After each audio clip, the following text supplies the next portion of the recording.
ہماری آج کی کہانی کا جو عنوان ہے وہ ہے بچھڑنے کا درد۔ ریحان اور آئزہ بچپن کے دوست تھے۔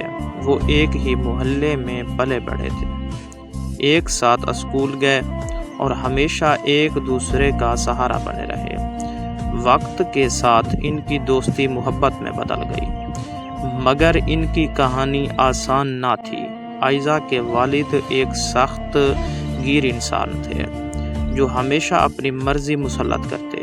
جب انہیں ریحان اور آئزہ کی محبت کا علم ہوا تو انہوں نے فوراً آئزہ کی شادی کہیں اور طے کر دی۔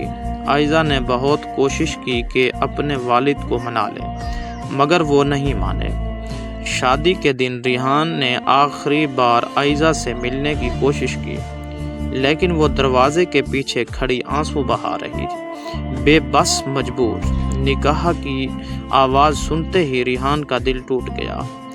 وہ وہاں سے چلا گیا، لیکن اس دن کے بعد وہ کبھی پہلے جیسا نہ رہا۔ سالوں بعد جب آئزہ کے شوہر کا انتقال ہوا، وہ واپس اپنے پرانے محلے آئی۔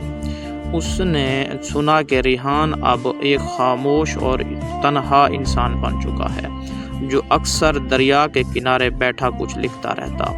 وہ اسے دیکھنے گئی، مگر جب وہ پہنچی تو اسے معلوم ہوا کہ ریحان کچھ دن پہلے ہمیشہ کے لیے دنیا چھوڑ چکا تھا۔ آئزہ نے اس کی لکھی ہوئی ڈائری اٹھائی، جس میں آخری جملہ لکھا تھا: محبت بچھڑ جائے تو صرف یادیں رہ جاتی ہیں، اور بعض یادیں زندگی سے زیادہ بھاری ہوتی ہیں۔